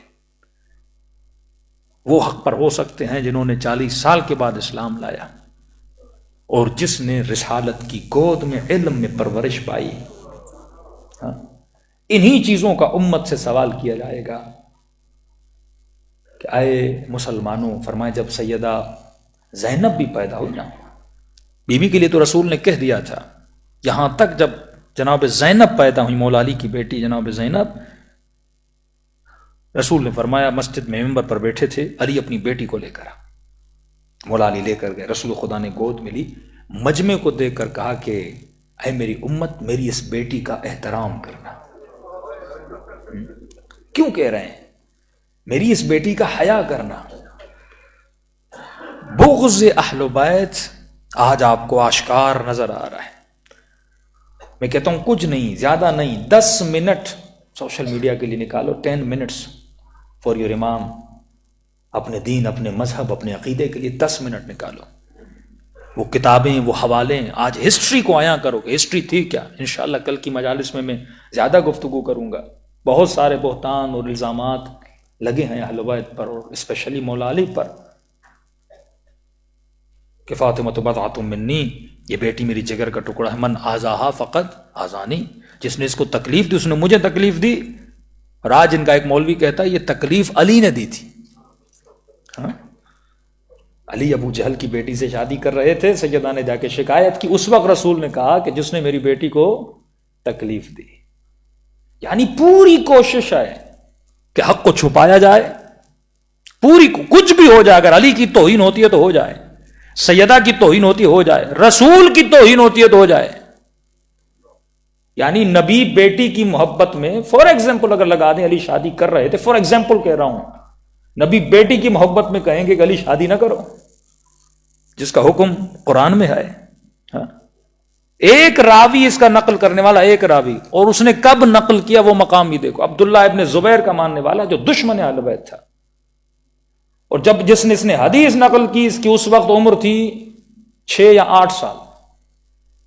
نبی نے منبر پر کہا کسی صحابی نے نہیں سنا، یہ ایک بندہ حدیث نقل کرنے والا ہے. اور یہ حدیث بیان کب کرتا ہے؟ بھائی ایک آدمی کا باپ کا انتقال ہو جائے نا، تھکا ہوا، ٹوٹا ہوا، غم کا مارا ہوا، آپ اسے دلاسا دو گے یا اسے اذیت دو گے؟ امام سجاد کربلا کے واقعے کے بعد مدینے واپس آتے ہیں. کربلا کے واقعے کے بعد لاشیں اٹھانے کے بعد، اکبر کا لاشا، اسیری، ماں بہنوں کا غم، اس وقت یہ شخص آتا ہے اور امام کو یہ سناتا ہے کہ آپ کے بابا علی نے یہ کیا تھا اور رسول نے یہ فرمایا تھا. اس وقت اس بات کے کہنے کا مطلب کیا کہ امام کو تکلیف دی جائے. اور جب چھٹے امام سے پوچھا گیا، مولا اس کی تفصیل میں کل آؤں گا، کہ لوگ بہتان لگاتے ہیں اہل بیت پر، کبھی علی پر، تو امام نے فرمایا کہ تو نے قرآن نہیں پڑھا؟ کس کس پہ بہتان نہیں لگا؟ یوسف پر فحاشی کا بہتان لگا، اللہ کا نبی تھا. یعقوب کی بیوی پر بہتان لگا، ایوب پر بہتان لگے، کہا محمد مصطفیٰ پر بہتان لگے، کہا اور چھوڑ دو جو خدا وحدہ لا شریک ہے، امت نے خدا کا جسم بنایا، اسے قابل ترکیب اور قابل جز بنایا. تو فرمایا تعجب نہ کرو کہ اگر علی پر بہتان لگے. کیا تم نے قرآن کی آیت نہیں پڑھی؟ انما یرید اللہ لیذھب عنکم الرجس اہل البیت ویطہرکم تطہیرا. جو ان کے قریب بھی رجس کو لاتا ہے وہ خود رجس بن جاتا ہے اور قیامت تک لعنت کا حقدار بن جاتا ہے. تو میرے عزیز، تجھے کمپلیٹ براءت کرنی ہے اس سسٹم سے، وہ سسٹم جو اشراف گری کا سسٹم ہے. آج صرف مجلس کا مقصد نہیں، مجلس میں آئے محبت کی وجہ سے، مجلس میں گریہ کرو گے اس حرارت کی وجہ سے جو حرارت تیرے دل کے اندر ہے. آئے محبت میں، رو گے حرارت کی وجہ سے کہ حسین کی محبت اور حسین کی عزا کی حرارت ہر بندے کے دل میں ہے. لیکن یہ سوچو تم تھوڑی دیر کے لیے بھی، ایون 1 آور اور 1-2 مہینے کے لیے بھی جب ولایت کے سسٹم اور امام کے قریب ہو جاتے ہو تو یہ مجلسیں تجھے کتنا گناہوں سے دور کر دیتی ہیں. کبھی تصور کیا ہے کہ 2 مہینے کی مجلسوں میں آتے ہو اور تم گناہوں سے اتنا دور ہو جاتے ہو کہ وَاعْتَصِمُوا حَبْلَ اللَّهِ جَمِيعًا وَلَا تَفَرَّقُوا. اللہ کی رسی کو تھام کے رکھو. معصوم فرماتے یہ رسی ہماری ولایت ہے، یہ رسی ہماری امامت ہے. جب تک تو رسی کو تھام کے رکھے گا کبھی بھی گناہ تیرے قریب نہیں آئے گا. یہ صرف ہماری مجالسوں کا اثر اتنا ہے کہ تیرے وجود سے گناہ دور ہو جاتا ہے. اب تصور کرو اگر پوری زندگی تیرے ہاتھ میں امام زمانہ کی رسی رہے تو کتنا پاک ہو جائے گا. ہاں. اور فرمایا اگر چند لمحے کی غفلت ہو جائے, چند لمحے کی غفلت, پھر شیطان یہ رسی نکال کر تیرے ہاتھ میں ایک اور رسی ڈال دیتا ہے. حبل الناس اور ہے, حبل اللہ اور ہے. تیرے ہاتھوں سے رسی خدا کو نکال دیتا ہے اور اپنی رسی ڈال دیتا ہے. اور فرمایا جب یہ رسی تیرے ہاتھوں میں آتی ہے پھر تو گمراہیوں کے دروازوں پر چلا جاتا ہے. یہ مجلس آپ کو حبل اللہ تک پہنچانے کے لیے ہے. کہ انسان ذرا سوچ اپنی زندگی کس سسٹم کے مطابق گزار رہا ہے. بارہا کہہ چکا سنگل گلاس آف واٹر ہے نا, یہ بھی اسلام کہتا ہے جب پیو تو اس کے 7 احکام ہیں. بسم اللہ کر کے پیو, گھونٹ گھونٹ کر کے پیو, جس سائڈ پہ کڑا ہے اس سائڈ پہ نہ پیو, رات کو بیٹھ کے صبح کو کھڑے ہو کر, اور رات کو سو جاؤ تو گلاس کو ڈھانک کے رکھا کرو, اس میں جراثیم چلے جاتے ہیں. ایک گلاس آف واٹر کے لیے اسلام اتنا حساس ہے تو یہ سوچو خدا کتنا حساس ہوگا تم اپنی پوری زندگی کو کیسے گزارو. کہ امام سے پوچھا کہ مولا آپ کے شیعوں کی نشانی کیا ہے؟ ایک جملہ میرے مولا کا, لیکن واللہ یہ جملہ ہزاروں جملوں پہ بھاری ہے. فرمایا, چوتھے امام فرماتے ہیں ہمارے شیعوں اور چاہنے والوں کی نشانی ہے کہ ہمارا شیعہ جیسا خلوت میں ہوتا ہے ویسا جلوت میں ہوتا ہے. خلاصہ کر دیا امام نے کہ جیسا جلوت میں ہوتا ہے ویسا خلوت میں. جلوت یعنی جیسا لوگوں کے سامنے ہے, کتنے ادب کے ساتھ فرش ادا پر بیٹھے ہو. یہاں پر کوئی گانا نہیں سنے گا, گالی نہیں دے گا, یہاں پر کوئی کسی کی بہترامی نہیں کرے گا کیونکہ جلوت میں ہو, لوگوں کے سامنے ہو. یہاں پر کوئی موبائل پہ گندی چیزیں نہیں دیکھے گا. لیکن جیسا تو اس جلوت میں آئے جب رات کو بند کمرے میں جاتا ہے, کہ وہاں پر بھی تیرا یہی حال ہوتا ہے. اگر تیرا ظاہر اور باطن خلوت اور جلوت ایک جیسا ہے پھر سمجھ لو کہ تیرے اندر سلمان بننے کی ایبلٹی موجود ہے. صلوات پڑھے محمد و آل محمد.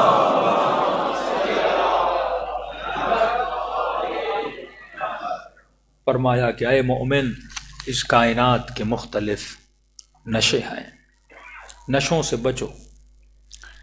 اس موضوع پر میں کل آؤں گا کہ اکثر ہم عادتوں میں آ کر عبادتیں کرتے ہیں, لیکن عبادت کو بندہ اگر عبادت سمجھ کی عبادت کرے. دیکھیے میں چھوٹی سی مثال جوانوں کو دی تھی کہ یہی نماز ہے نا, کہ جنگ صفین میں مختلف جنگوں میں جب مولا نے مصلی بچھا دیا تو لوگوں نے کہا یا علی یہ میدان جنگ ہے, میدان نماز نہیں ہے. تو امام نے فرمایا اسی نماز کو بچانے کے لیے علی جنگ لڑ رہا ہے. قرآن میں ایک بھی آیت اقرأ الصلاۃ نہیں ہے, نماز پڑھ نہیں, نماز کو قائم کر. قیام الصلاۃ یعنی ہر حال میں نماز قائم ہو. اب اس بندے کا دل نماز میں لگتا کیوں نہیں؟ معصوم کیوں فرماتے ہیں کہ جب مجلسوں میں جاؤ تو یہ تصور کیا کرو کہ سید سجاد دروازے پر تیرے استقبال کے لیے کھڑا ہے. سنا ہے کہ نہیں سنا؟ ہاں؟ جب روتے ہو تو ایسے سمجھو کہ حسین کی ماں فاطمہ تیرے سروں کے پیچھے کھڑی ہے, تیرے آنسوؤں کو جمع کر رہی ہے قیامت کے دن کے لیے. یہ معصوم کیوں تصور دیتے ہیں؟ کیونکہ انسان ظواہر پہ بڑا ایمان رکھتا ہے, جسے نہیں دیکھ رہا زبان سے تو اقرار کرتا ہے لیکن قلباً اس چیز کو مانتا نہیں ہے. گناہ کیوں کرتا؟ کیونکہ اللہ نظر نہیں آ رہا. اللہ نظر نہیں آتا تو بندہ غافل ہو جاتا ہے اس اور اللہ کے حضور میں گناہ کرتا ہے کیونکہ اللہ کے حضور کو نہیں سمجھ رہا. اسی طرح نماز ہے. کیوں امام حسین کربلا کی آخری رات میں فرماتے ہیں عباس ایک رات کی مہلت مانگ. مولا آخری رات کیا کریں گے؟ بچی کے ساتھ بیٹھیں گے. جب بندہ مرنے لگتا ہے نا رشتہ داروں کو بٹھاتا ہے, آخری بار ہے بیٹیوں کو دیکھ لوں, بیٹوں کو دیکھ لوں, بیوی کے ساتھ بات کروں. لیکن مولا کیا آپ بیٹیوں کے ساتھ بیٹھیں گے یا بیٹوں کے ساتھ؟ فرمایا نہیں, حسین مصلی عبادت پہ بیٹھیں گے. کہ لشکر یزید کہتا جس طرح شہد کے چھتے سے آواز آتی ہے اسی طرح حسین کی تسبیح کی آواز آ رہی تھی. ایسی تسبیح کیوں؟ یہ لگاؤ جو اہل بیت کو ہے میرے دل میں کیوں نہیں؟ کیونکہ میں نے ابھی تک غیب پر وہ یقین کامل نہیں لایا. تو میں نے ایک چھوٹی سی مثال دی تھی، میں نے کہا یہ بتاؤ اگر تجھے کہا جائے کہ ڈیلی 10 منٹ کے لیے امام حسین آ رہے ہیں اور تجھے حسین سے ملاقات کرنی ہے، کیونکہ امام حسین کا تصور میرے وجود میں اللہ سے بھی زیادہ اسٹرانگ ہے، یہ حقیقت ہے. ہاں، مولا علی کا تصور اللہ سے زیادہ اسٹرانگ ہے، کیونکہ میں نے محسوس کیا ہے، کبھی مجلس میں آتا ہوں، کبھی ان کی زری پہ، کبھی علم. اب کہا جائے کہ 10 منٹ حسین آئیں گے اس امام بارگاہ میں اور مومن آ جانا، امام حسین سے ملاقات ہے، کیونکہ حسین کی محبت اور حسین کی شخصیت کا تصور، شہید کربلا کا تصور میرے دل میں اتنا مضبوط ہے. اگر تجھے ٹائم 6 بجے کا دیا جائے کہ حسین 6 بجے تجھ سے ملیں گے، تو دروازے پہ کب آ کے کھڑا ہو جائے گا؟ امیجن کرو.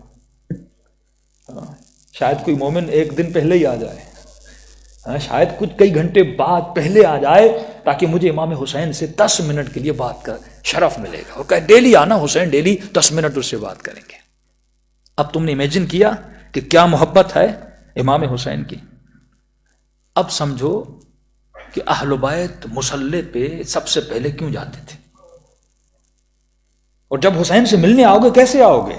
نہا کر آؤ گے نا، خوشبو لگا کر آؤ گے نا، صاف ستھرے ہو کر آؤ گے نا، یہاں تک کہ مولا میرے ناخن بھی نہ دیکھ لیں، ناخنوں کو بھی کاٹ کے آؤ گے نا، تاکہ حسین دیکھیں تو دیکھیں یہ میرا شیعہ ہے، یہ میرے سامنے آیا ہے. اس حال میں آ کر امام حسین کے ساتھ بیٹھو گے. یہی حال تھا جب اہل بیت مصلی پر آتے تھے، اپنی ساری زینتوں کو مصلی پر لے کر آتے تھے، خوشبو لگاتے تھے، بہترین لباس پہنتے تھے، اور بڑے سکون اور اطمینان سے مصلی پہ بیٹھتے تھے. کیوں؟ کیونکہ حسین کے لیے نماز ایک ایکسرسائز کا نام نہیں تھا، نماز صرف اٹھنے بیٹھنے اور سجدے کا نام نہیں تھا، نماز ملاقات خدا کا نام تھا.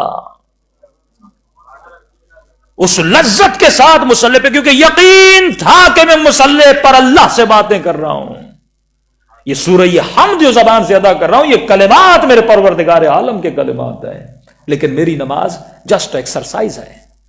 2 سجدے ہیں، ایک رکوع ہے اور قیام ہے، اور کچھ بھی نہیں، کیونکہ میں ایکسرسائز کر رہا ہوں. میں اس تصور سے نماز نہیں پڑھ رہا کہ میں پروردگار عالم کے سامنے کھڑا ہوں، جو رب الارباب ہے، جو خالق حسین اور خالق علی ہے، جو خالق زہرا ہے، جس نے اتنا حسن خلق کیا ہے وہ خود کتنا حسین ہوگا، جس نے اتنے کریم بندے بنائے ہیں وہ خود کتنا کریم ہوگا. تو یہاں تصور کو بدلنے کی ضرورت ہے. جتنا میرا تصور اسٹرانگ ہوتا جائے گا اتنا میرا یقین اسٹرانگ ہوتا جائے گا، اور جتنا میرا یقین اسٹرانگ ہوتا جائے گا اتنے میرے ایمان کے مراتب بھی بڑھتے جائیں گے. تو فرما آ کربلا کے میدان میں ذرا حسین کی نماز کو دیکھ، آ زندان شام میں سیدہ زینب کی نماز کو دیکھ. یہ شخص کہتا ہے میں نے حسین کو اکبر کا لاشا اٹھاتے ہوئے دیکھا. میں نے جب عباس کے بازو کٹے ہوئے اٹھاتے ہوئے دیکھے تو ایسے لگ رہا تھا جس کے واقعاً اس کی کمر ٹوٹ گئی ہے. اور جب میں نے جوان بیٹے کے لاشے پہ آتا ہوا دیکھا، وہ کہتا میں نے پہچانا نہیں، پہلے بال سیاہ تھے اب بال سارے سفید ہو چکے تھے. لیکن کہتا ہے جب گودی قتل گاہ میں گیا اور حسین کا سر سجدے میں جا رہا تھا، اب مجھے چہرے پر ایسی رونق نظر آئی کہ لگ ہی نہیں رہا تھا یہ وہی ہے جس نے بیٹے کا لاشا اٹھایا تھا، یہ وہی ہے جس نے بھائی کے کٹے ہوئے بازو اٹھائے تھے اور سجدے میں جا کر یہ جملے کہے رضن برضا و تسلیما لامرہ. جب یقین ہونا پروردگار عالم پر، پھر بندے کے چہرے پہ یہ سکون ہوتا ہے. اور امام سجاد فرماتے ہیں کہ پورے سفر میں نے نہیں دیکھا میری پھوپھی اماں بیٹھ کے نماز پڑھے، لیکن جب زندان شام آتا ہے، رات کے اندھیرے میں اٹھتی ہیں بی بی، وضو کرتی ہیں، اور جب نماز پڑھنے کا وقت ہوتا ہے تو بی بی بیٹھ کے نماز پڑھتی ہیں. عالمہ غیر معلمہ، وہ بی بی جس کو فقہی مسائل کا اتنا پتا کہ جب مومن کو اتنی تکلیف ہو اسے کھڑا نہ ہوا جائے، جانتے ہیں آپ لوگ، تو پھر اجازت ہے کہ بندہ بیٹھ کے نماز پڑھے. امام وقت سوال کر رہے ہیں کہ پپی اماں پورے سفر میں نے نہیں دیکھا آپ بیٹھے، اب کیا ہوا ہے کہ آپ بیٹھ کے نماز پڑھ رہی ہیں؟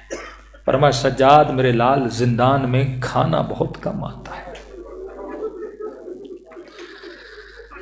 میں سارا کھانا بچوں میں تقسیم کر دیتی ہوں، اب زینب کے بدن میں طاقت نہیں ہے، یعنی بیوی کھڑی بھی نہیں ہو سکتی، اور اس بیوی کو 8 گھنٹے شرابی کی دربار میں کھڑا رکھا جائے۔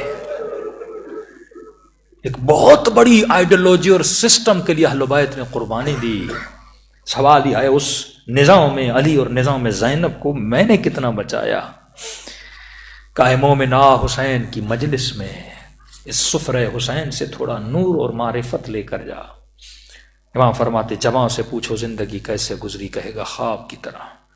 بوڑھے سے پوچھو زندگی کیسے گزری، کہے گا خواب کی طرح۔ فرمائے قیامت کے دن ہر آنکھ روئے گی، اور ان خوابوں والی زندگی کے لیے اپنی ابدی زندگی کو تباہ نہ کرنا۔ کہ مولا ہر آنکھ روئے گی، کہ ہر آنکھ روئے گی۔ یوم الحسر، حسرت کا دن ہے، 2 آنکھیں نہیں روئیں گی۔ ایک آنکھ وہ جو حسین پہ روئے، دوسری آنکھ وہ جو اپنے گناہوں پہ روئے۔ واللہ دونوں آنکھیں اہل بیت نے آپ کو عطا کی ہیں کہ اے مومن جب آنکھوں میں آنسو آئیں سب سے پہلے اپنے گناہوں پہ رویا کر، کیونکہ جب تک خود کو خالص نہیں بنائے گا تو نظام براءت میں داخل نہیں ہو سکتا۔ چوتھے امام فرماتے ہیں کثرت سے میرے بابا حسین کو سلام کرو۔ کہ مولا اتنی تاکید کیوں کرتے ہیں کہ حسین کو سلام کرے؟ فرمایا کیونکہ عاشورہ کے دن میرا بابا ترس گیا تھا کہ کوئی میرے بابا کو سلام کرے۔ تعجب سے کہا مولا اتنے مسلمان تھے، مسلمان کیا مسلمان کو سلام نہیں کرتا؟ کہا کرتا ہے، لیکن میرے بابا کو کسی نے مسلمان سمجھا نہیں تھا۔ کہ تیرے سلام سے میرے حسین کو ٹھنڈک ملتی ہے، دلوں کو کربلا لے جائے، اس آقا کے نام کو پکاریں۔ ایام عزا جانے والے ہیں، آخری دن ہے، اور اگر ان 2 مہینوں کے بعد بھی اگر ہم حر نہ بن سکے تو یہ مقام افسوس ہے۔ سب مل کے السلام علی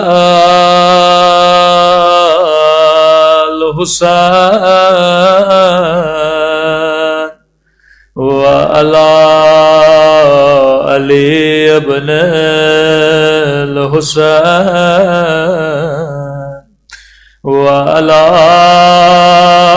اولاد الحسین وعلی اصحاب،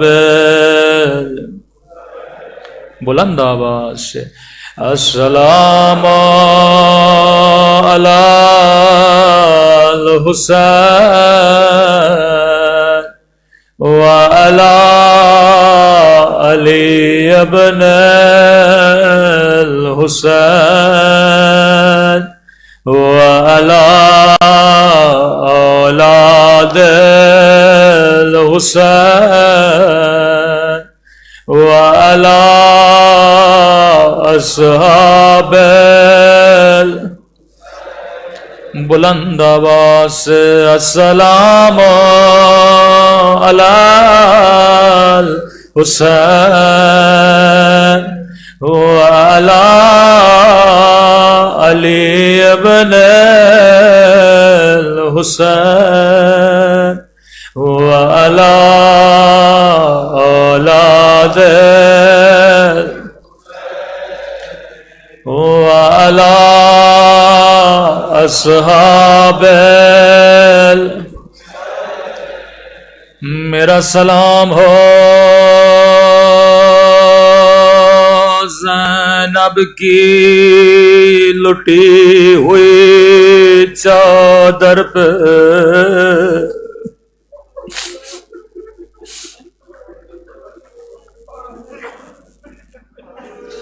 میرا سلام ہو ان خشک ہونٹوں پہ وہ جن پہ ظالم چھڑی مار رہا تھا۔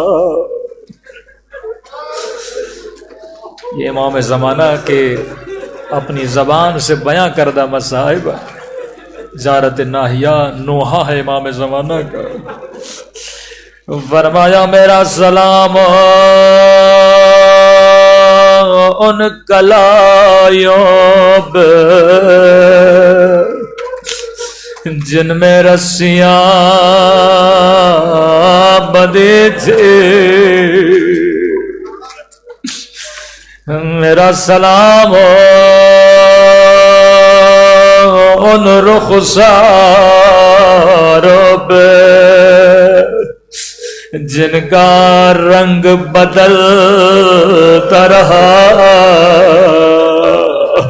کبھی شمر کے تماچوں نے رنگ کالا کیا، کبھی ظالم کے تماچوں نے رنگ نیلا کیا۔ آخری سلام بڑا سخت، فرمایا میرا سلام ہو کربلا کے اس شہید پہ جس کی گردن کو پیچھے سے کاٹا گیا۔ فرمایا میں ہر اس مجلس میں آتا ہوں جہاں میری پھوپھی زینب کے مصائب ہو، کیونکہ میری پھوپھی زینب 70 قدموں سے وہ یہ منظر دیکھ رہی تھی، اور شمر حسین کے سینے پہ سوار تھا۔ آئیے آج امام زمانہ کو اپنی مجلس میں دعوت دے، پر میں خدا ہر واسطہ رد کر سکتا ہے، لیکن میری پھوپھی زینب کا واسطہ کبھی رد نہیں کرتے۔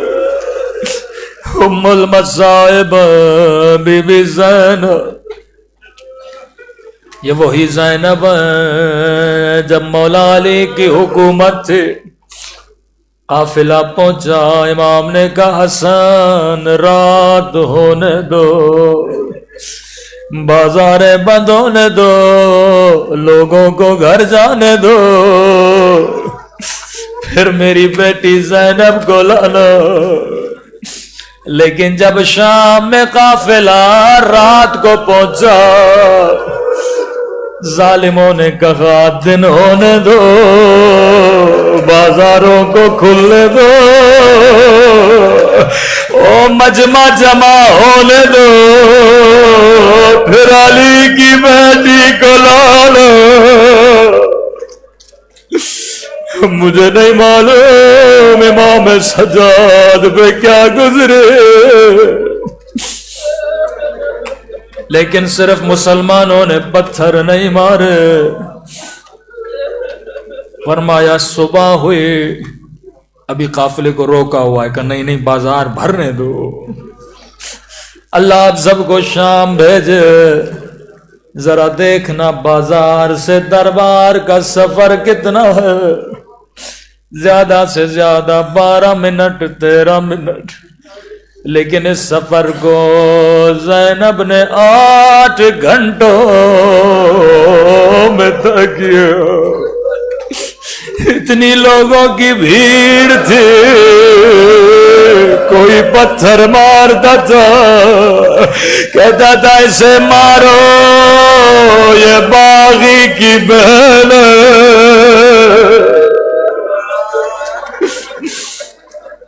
کبھی بازار کھلنے سے ایک یہودی ملعون دوڑتا ہوا ابن سعد کو کہا ابن سعد تجھے جتنی دولت چاہیے لے لے، تجھے جتنے پیسے چاہیے لے لے، لیکن میرا ایک کام کر دے۔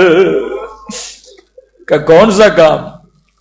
کہ علی کی بیٹیوں کا قافلہ سب سے پہلے میرے محلے سے گزارو۔ ملعون مال کی لالچ میں اجازت دی۔ اب یہ یہودی ملعون اپنے محلے میں دوڑتا ہوا گیا، آواز دے کے کہنے لگا اے یہودی مردوں، اے یہودی اور او جس کے باپ دادا کو علی نے مارا ہے، جسے علی سے بدلہ لینا ہے، میں علی کی بیٹیوں کو قیدی بنا کے لایا ہوں۔ یہودی عورتیں چھتوں پہ چڑھ گئے، جھولیاں پتھروں سے بھر لے۔ سید الساجدین کا قافلہ یہودی محلے میں پہنچا۔ روایت کے جملے بڑے سخت ہیں، امام زمانہ اگر موجود ہے مولا مجھے معاف کریے گا۔ ایک یہودیہ ملونہ عورت نے پتھر لیا، وہ نیزہ بردار جن کے ہاتھوں میں کٹی ہوئی گردنیں تھی، ملونہ عورت نے ان سے پوچھا بتا علی کے بیٹے کا سر کون سا؟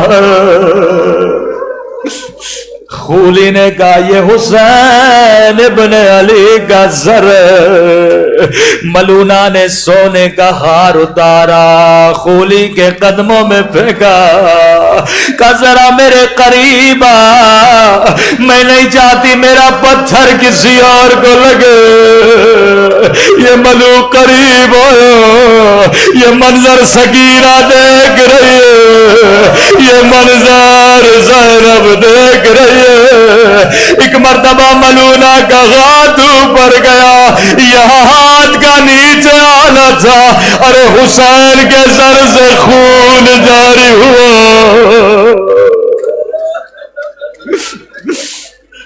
میں قربان زخمی سر مولا حسین،